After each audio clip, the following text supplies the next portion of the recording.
Welcome to Prison Weekly, which this week comes to you from inside Her Majesty's Prison, Frankland in County Durham. My name is John Willis and I'm serving 9 years. Frankland is a dispersal prison and we have about 450 inmates, ranging from high risk to cat C. Dispersal prisons are the most secure in the system, and Frankland has 153 Category A prisoners, most of them lifers. Staff numbers are almost 1-to-1 because many Cat A prisoners have to be escorted at all times by 2 prison officers. Coming up in this week's programme, we investigate the new system of inmate perks, the incentive schemes that have split the prison population down the middle. Well, to me it's divisive, you know. I mean, it's like divide and conquer. That is my whole objection to the thing. And we go to Sweden, where inmates can have sex with their partners and everybody's happy about it. And this is where the action takes place. But first, everyone has their own ideas about sex offenders and what to do with them. Castrate them, kill them, throw away the key, or treat them. But what about the officers who have to work with them every day? Principal Officer Bob Clement spoke to 2 officers at HMP Watton about their personal difficulties in teaching sex offenders. Most men who are in prison for sexual offences will serve their sentence segregated for their own safety. During their sentence, they will be expected to complete a sex offenders treatment programme, which is run by prison staff who volunteer to be trained as tutors. They work with the sex offenders on a course which could last for up to a year. Each sex offenders treatment programme, or SOTP, works with about 8 offenders. The tutors first read the court depositions, which give detailed descriptions of the crimes. The SOTP includes role-playing and watching videos of victims recounting their horrific experiences. The programme is long and painful, ultimately designed to make the men admit and accept what they have done and find ways to avoid re-offending. So, how many courses of the SOTP have you actually now completed? I would think at least maybe 10 to 12, at least a dozen, I would think I've actually done over the years.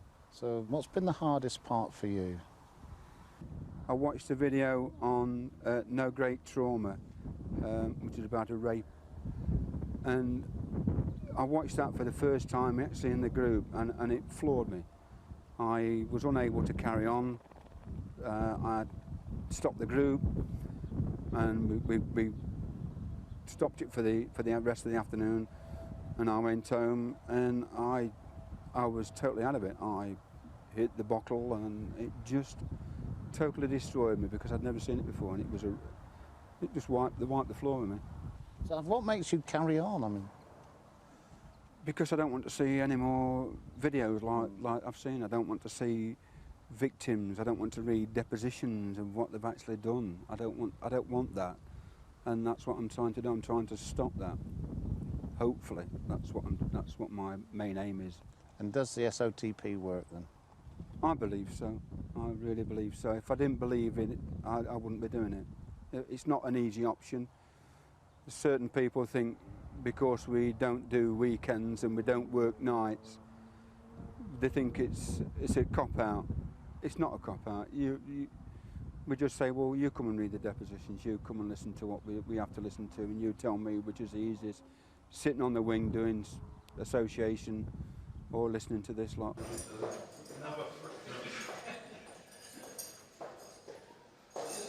Because she's got skimpy clothes on, or short clothes, people read into the signs that probably she's available. It's hard to tell if they're 15, 16 or even younger. When you get aroused, there's also a definite change in how you look. Sort of uptight, sort of. Well, she likes it. She'd like that type of thing. She'd enjoy that. There are no witnesses to her word against mine. And also, she didn't say no. I've got a grandson, and there's certain things I can't do with my grandson that I've learned for what people have done on the SOTP courses. So what type of thing can't you do with your grandson then that you would normally have done prior to you starting on SOTP? I won't allow him into the bathroom at all with me. He won't come in. I won't allow him in my bath. I won't allow him to come into the shower. I won't even allow him to go to when I go to the toilet. I have to lock the door. And the realisation was horrendous, because I've lost something, if you like, with my grandson that I had with me, with my own 4 children. Mick has been a prison officer for 7 years, and he's just finished teaching his first sex offenders treatment programme. You got 5 minutes, Phil. Thanks very much.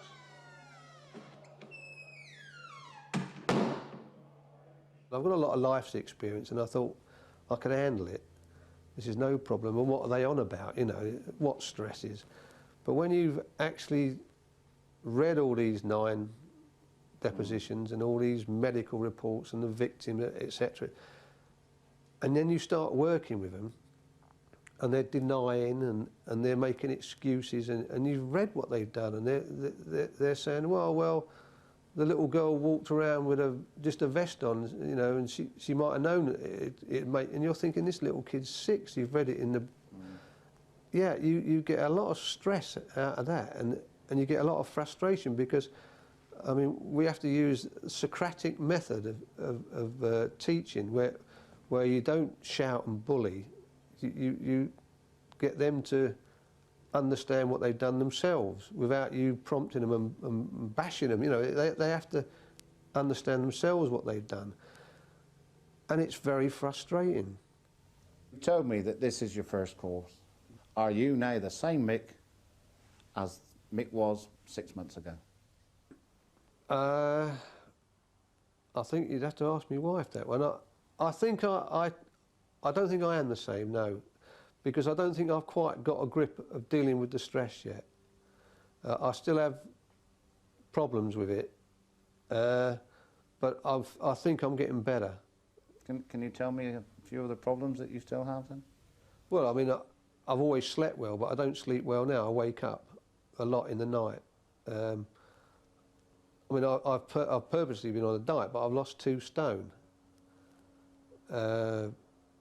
I get very irritable, but I didn't realise I was doing all this. But when I talk to my wife, she sits and she's very quietly spoken, and we just sit and talk about it. And she's pointed out different things, the way I've changed since I've been doing SOTP, and I've thought about it. I think, yeah, I have got more irritable, and yeah, I do get very tetchy, and I do need to deal with this. And talking to the counsellor as well, he brings all that out in you. You know, how have you changed? He asks the same questions that you're asking. How have you changed, and what have you done differently? And you realise, yeah, I am. This is getting a grip of me. I better sort this out.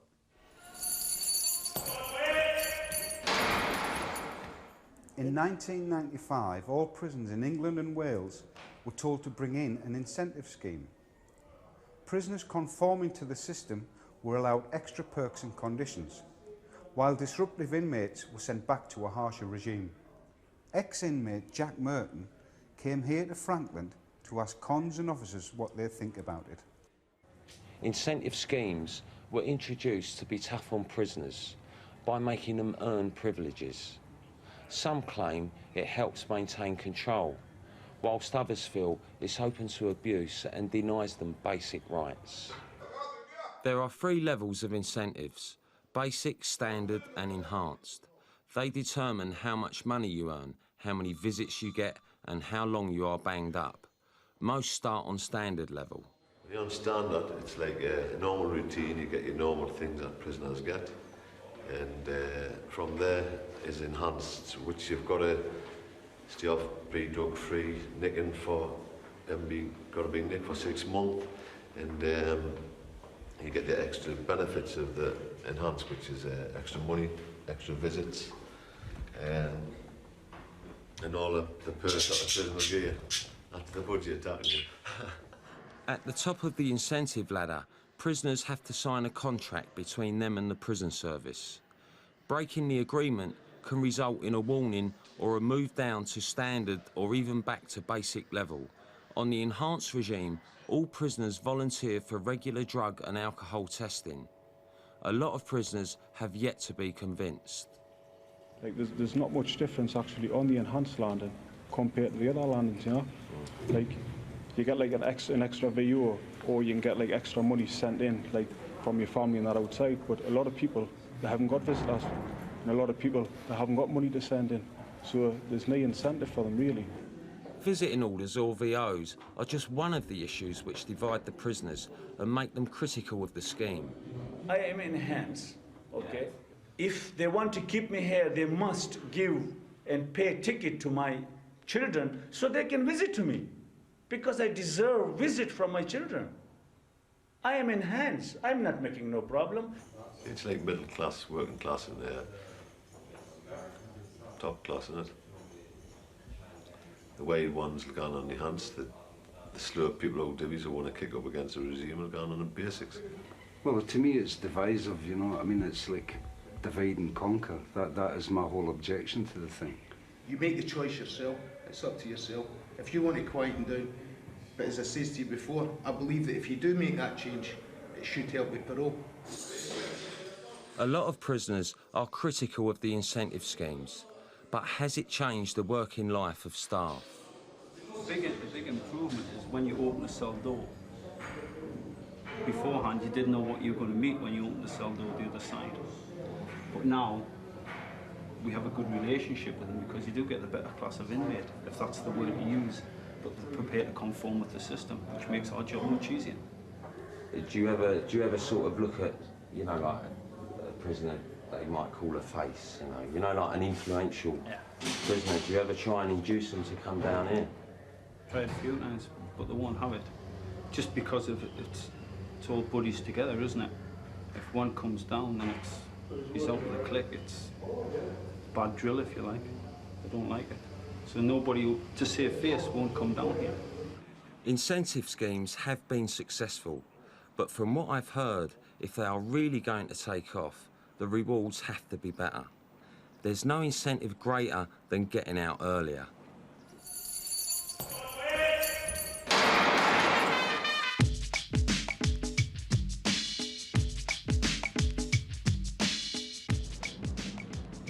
It was difficult to determine whether Mrs. Payne came out of prison as a notoriety or a celebrity. Reunited with her small terrier, there were roses from the English collective of prostitutes and questions from the assorted collection of journalists. She'd been in jail as a result of the sexy party she held at her home in Streatham. There, what her lawyer called respectable men in responsible jobs were invited to meet prostitutes. I remember waving from the rose voice like the Queen, and it was very, very exciting leaving prison. That was a great day, that was. We were 8 girls in a room, bunk beds either side, in the corners, table and 4 chairs. We were locked up from 4 o'clock in the afternoon to 7:30 the next morning. And I remember all my family were writing to me and saying, you'll have to get up early in the morning now, because I was never an early riser. But believe you me, when you're locked up from 4 o'clock to 7, you're quite happy to get up at 7 o'clock in the morning. The food was bad, terrible. I came out with a lovely figure. I knocked off 2 stone while I was there. So that was one good point. I did come out a lot thinner. But I should never forget, this girl, she taught me about 6 things that you can do with the Tampax. And you can always get Tampax easily in prison. And they use the actual cardboard round the Tampax for curlers in their hair. They use the string to put through their ear holes with some of those that were pierced. The cotton wool they could use for their face. There was 4 other things they could do, but you know, I can't remember, but it's amazing, you know, what they can do with the Tampax.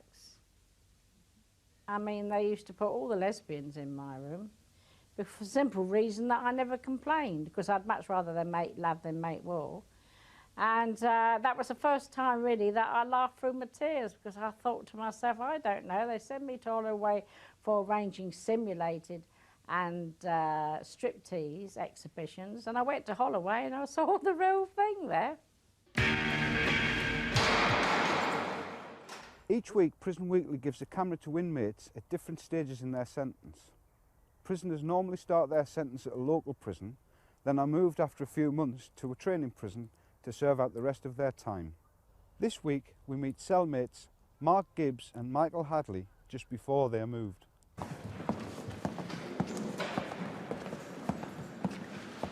My name's Michael Hadley. I'm serving 7 years for crimes of violence, and it's my first time ever in prison or ever in trouble with the police before. My name's Mark Gibbs. This is my first time in prison. I'm serving 7 years for GBH. Blakenhurst hasn't been a bad prison for us. It's been a fair place. Hang on a minute. What are these here? Get out of I can't believe it. We were friends on the outs, Michael and myself. Came inside together. Come on then, might as well get packed up and carry on later. Get it over and done with. You can do packing? Yeah. Now, people just assume you go to jail, you stop in one jail. There's a hell of a lot of movement, recategorisation goes on. People get moved around for different reasons. Have you ever been to Tenerife for the 2 weeks? Got wrecked, had to pack everything and leave in a hurry for the plane in the morning. That is what this is like, believe me. Before the police get there. Except in our case, it's after the police have already got there. Yeah. As you can see, the toilet facilities at Blakenhurst are actually quite good.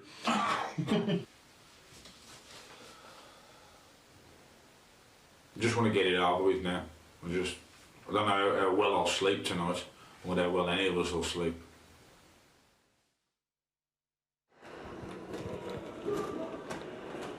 Come on, Santa. Go on, Santa. Yo,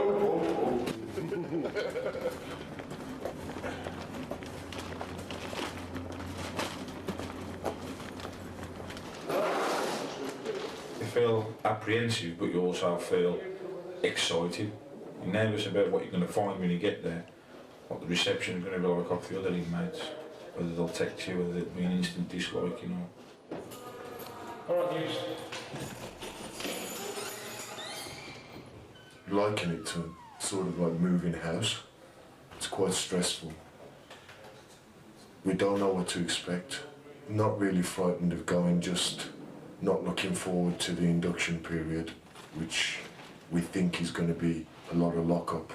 It's never the most pleasant time in a prison.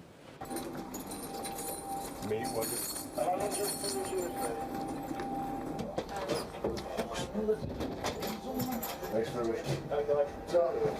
Have a nice day. Thanks for coming private. Well, Aga, that was us in Blakenhurst then.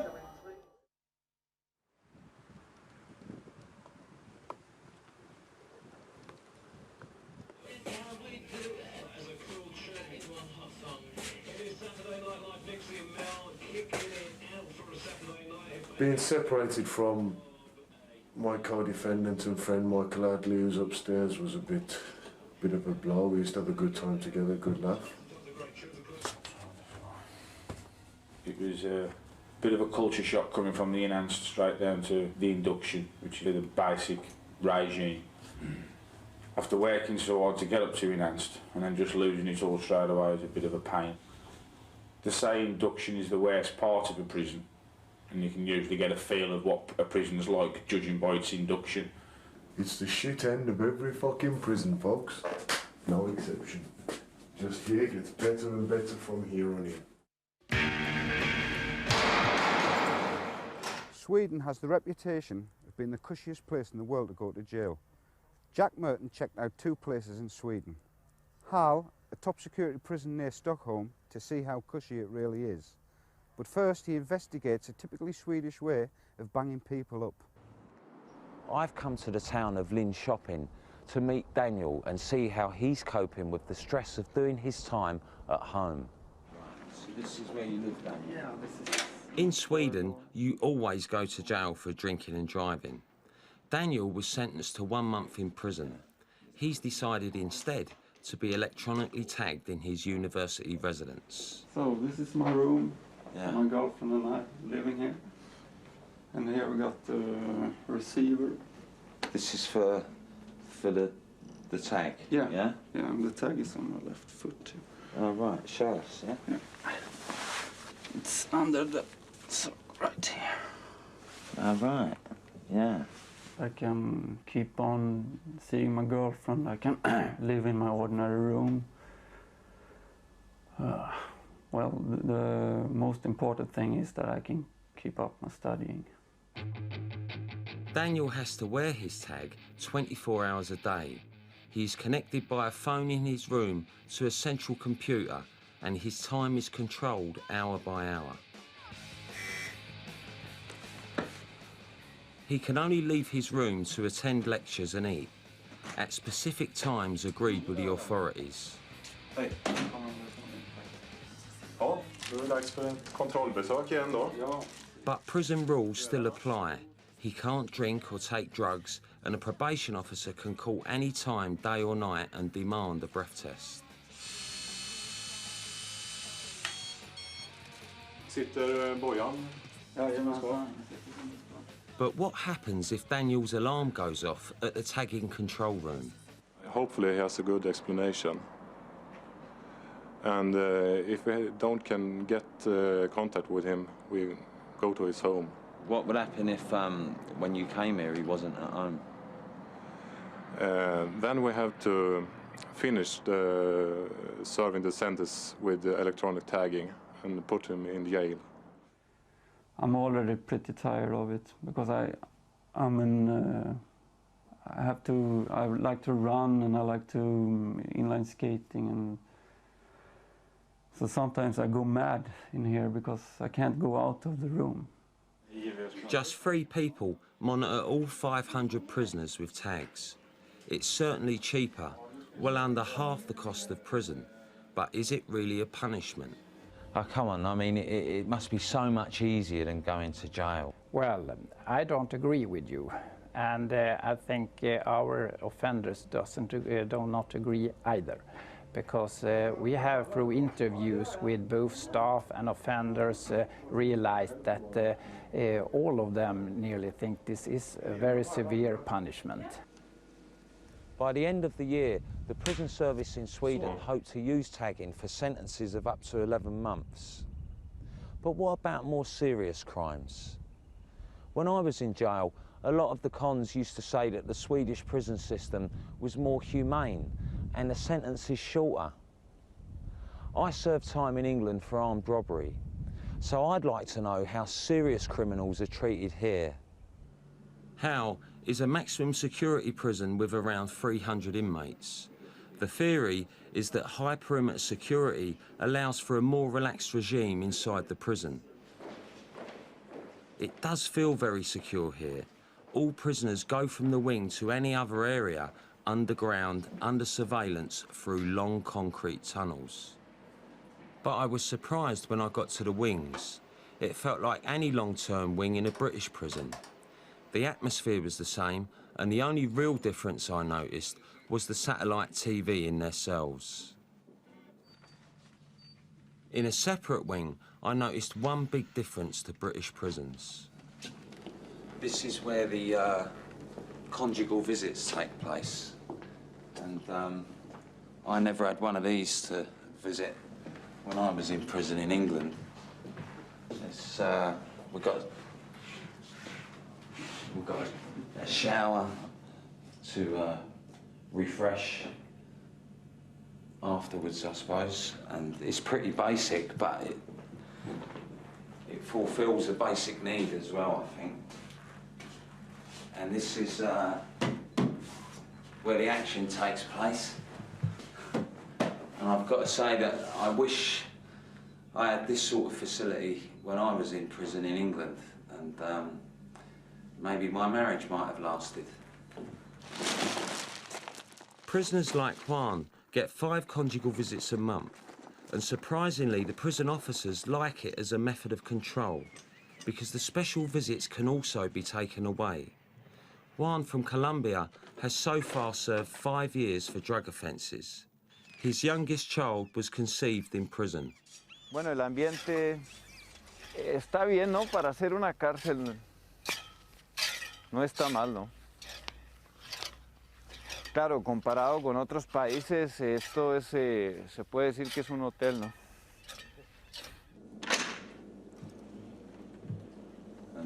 What's this in here? Ah, this is the proper flat, yeah? Yeah.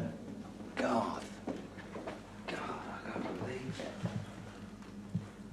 So this is where, this is where a prisoner, his wife and his children. Yeah, can stay for a whole day. And we have somebody who's staying here overnight. Yeah, they stay for 24 hours. Yeah. And how often they get that privilege? Once a month. Once a month. This is where the kids sleep. It's really, and the view is, it's real jail out there. And this is where Mummy and Daddy sleep. Yeah. I can't imagine this happening in Paul Sutton or Whitemore, you know? And yet the security is just the same. Structurally, this prison is exactly the same. It's got the equivalent of Category A prisoners in it, and yet they've got a facility like this. It's amazing. The advantage to society is that maybe this prisoner has a family to return to when being released.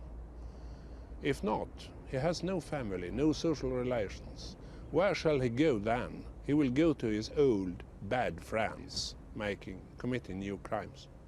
I mean, the public in England might say that this is not a punishment, that prisoners are not being punished if they're allowed to spend time with their wives. I mean, how can you defend that? Yeah. That's a mistake, I think, talking about being punished in prison. All the international rules, the conventions signed also by the United Kingdom, says that the deprivation of liberty should be a punishment enough. We take them to prison as a punishment, not to punish them there.